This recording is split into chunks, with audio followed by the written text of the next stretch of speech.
Good morning, A-Pushers. Dr. Killo here. Today we're going to continue our last edition of Chapter 35, the beginning of the Cold War, and we're going to talk about the social mobility, the geographic social mobility that's going on after World War II.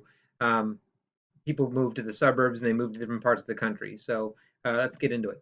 So, 30 million people a year are changing their residence. Think about that. That's a lot of people going from one house to a different house, sometimes different states, uh, every year. That's kind of incredible. Part of it is because of the baby boom that's going on. People are moving to new houses, bigger houses, better houses for their families. Um, so that's one aspect of what's going on here. We also have something you're going to see a little later called white flight, people moving out of the cities into the suburbs, and we'll get into that a little bit later. But yeah, it's the beginning of the suburbs in America. That's what's happening. I want to mention this one thing, Dr. Spock's book. This is not the Star Trek Dr. Spock. This is a guy who wrote a book about how to raise kids that was kind of like the how-to book for parents in the 1950s with the baby boom going on and all that sort of thing. It's just something you should probably know about. All right, so people move to the Sun Belt. The Sun Belt is basically the South and the West. Uh, so what happens then is people in the Northeast lose population. This is kind of important because that has to do with reapportionment with the Constitution and Congress. So the fact that California, Texas are gaining so much population, and places like Pennsylvania, us, and New York and other states are losing population, that means the politics of America is going to change as well, along with federal money that goes to these places. So it's a big deal, even today. So here's a map that kind of shows you that change in population. You can see, even though Pennsylvania is still growing, it's not growing nearly as fast as these other states. You have to ask yourself, well, why are they growing? Part of it is internal migration. Part of it is immigration, especially down here in the Southwest. We have a lot of Hispanic people coming into the country. That's kind of influencing the growth in this part of the country. All right. Over here might be just retired people and stuff like that. Okay, so again, all regions, whites fled cities for new suburbs. Again, we call this white flight, and it's because whites after World War II wanted to move out into suburbs where they would be with people like themselves, other white people, and so you get, like I said, what's called white flight. Part of that is because the GI Bill we talked about gave money to veterans for home loans, so they could go out and get themselves a home. Many of them wanted to live again in the suburbs, so they did that. Um, the government promoted the idea of buying a home with tax incentives. So if you had a mortgage, the interest on that mortgage was tax deductible every year, which is kind of cool. Um, and again, we also had this building of highways. 1957, the Federal Highway Act basically created the interstate highway system across America, which allowed people to move from one place to another. I myself live up in Montgomery County. I work in Marple Newtown. I take a highway to get to work. It allows me to live someplace other than where I work, which is what people did in the 1950s. They moved to someplace other than where they worked. Also, this love affair we have with automobiles in America helped make that possible as well. Okay, so another thing that made this ability to move to suburbs a little bit easier was the idea of Levitt towns. This guy named William Levitt devised a way of making houses. It's kind of like the assembly line theory, where he would basically just go in, take a field, have the excavator go in, dig all the holes. Behind him would be someone putting the foundations in for all the houses. Behind them would be the framers. Behind them would be the electricians. Behind them would be the plumbers, so forth and so on. And they would build these homes.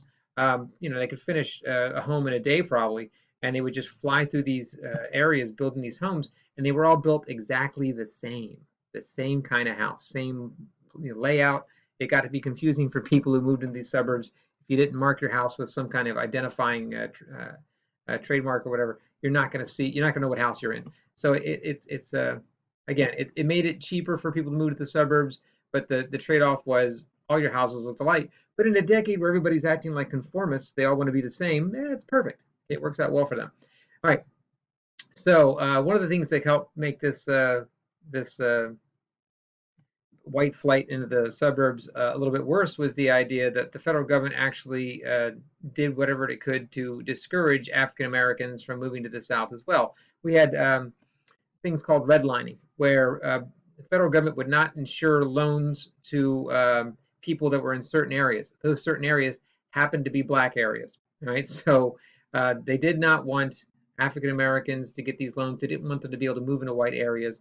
There were also homeowners associations back then that discouraged blacks from moving into white neighborhoods.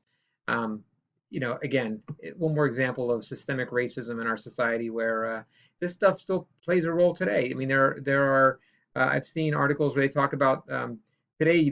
People like myself, when they get old, they start leaving their inheritance to their kids. That inheritance is often in the form of real estate value. Well, whites have had abilities to create real estate wealth over the decades, whereas African Americans have not. So again, it plays a part even in today.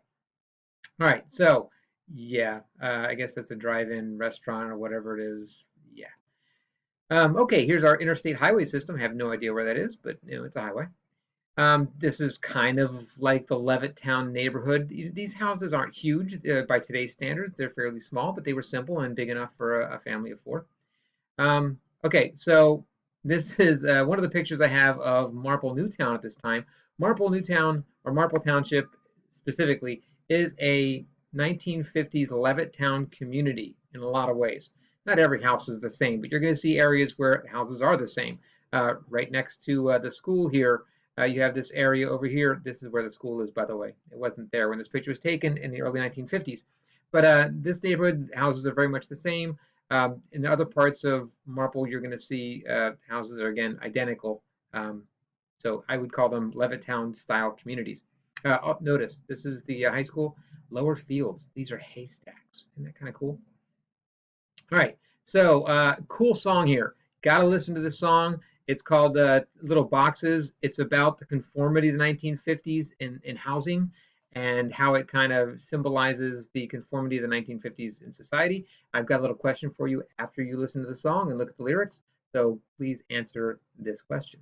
Okay, it says, explain what the lyrics of the song Little Boxes says about America in the 50s and 60s. Be sure to make references to the song. Don't just throw out your opinion there. Make sure you make references. Okay, so this is, again, a part of Marple Township. The circle might be the giveaway as to where this is. So folks who live in that neighborhood, maybe you can find your house right now. It's kind of cool. I have some other pictures here. This one didn't quite come out the way I wanted to show you, but there's an area of Marple Township that if you looked at it from the sky would make you all chuckle. This isn't too far from school, actually. It's over by Springfield Road near the Giant. It's in that neighborhood right next to that. Yeah, so anyway, not going to go any further with that one. Again, this is actually Sproul Road, where it turns off and then becomes Springfield Road. This is turning off up here going towards Westchester Pike. So I think St. Mark's Church is there. The library is over here, I guess. Anyway, so that's this neighborhood. So see if you can find your house there. Anybody go to the Rose Tree Pool? Yeah, there it is being built. Okay, I think Highland Avenue is like right back here, I think. Anyway, nice little picture to see that pool for those of you who live in that neighborhood. This is Westchester Pike. I'm thinking this is Mainland Avenue. No, it's not Mainland Avenue. I don't know. It's I'm not exactly sure where this is. If I had a bigger picture here, I may be able to tell you, but since I don't, I can't exactly tell you where this is. I think maybe this might be where the CVS is today. Somebody might try to figure that out for me. I'm not sure. All right, so again, New Ardmore Avenue, right here. This is New Ardmore Avenue before it was built, okay? Again, Westchester Pike's going on here. So again, check it out. It's a developing area at the time. This is the high school. You can notice that this is when the high school first opened. This whole wing back here where my room would be somewhere like right in here.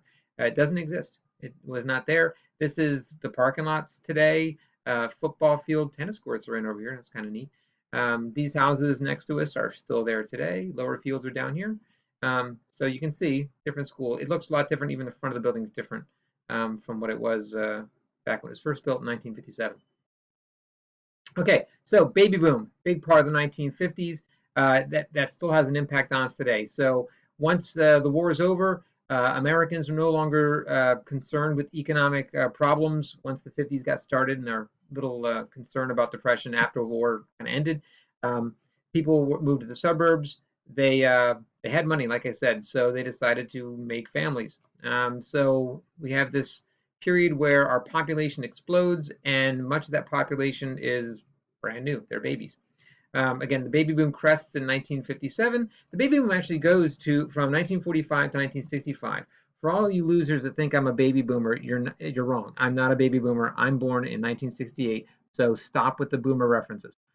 All right. So 1973, it's over with. Our fertility rates are dropping, and one of the things that happens as a result of that is like when I'm going to school, my elementary school closed. It was open during the 1950s where I went to school, and it closed the year I left because the population was dropping. They didn't need us anymore. So, okay, so we have this boom or bust cycle of births. Even though my school closed in 1981, it reopened a few years later because another boom came along because the baby boomers were having kids, and it just continues on. There were a lot of elementary schools built during the 1950s. You'll notice that Marple Township, all four of your elementary schools are built in the 1950s and are just now being renovated, and that's kind of neat. Um, okay, so again, then they started closing a bunch of them later on.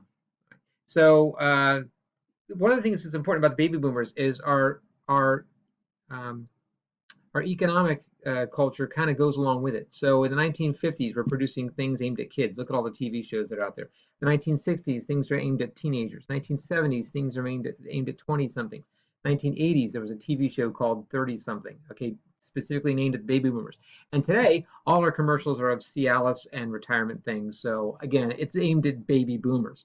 Um, they do have an effect on our culture and our economy and politics too. So I have a question about the term boomer has changed recently, and is the negative connotation deserved? What do you think about boomers? Do they deserve the reputation they get? And that's pretty much where I'm leaving it today. Important part of the 1950s again, the movement of people across the country and into the suburbs. It has racial overtones. The baby boom affects us again today. That's important about the 1950s. And this will conclude our chapter 35 stuff. I will see you again when we get into chapter 36 and start talking about Eisenhower. Yeah, more stuff in the 50s. Thank you very much, and I'll catch you later.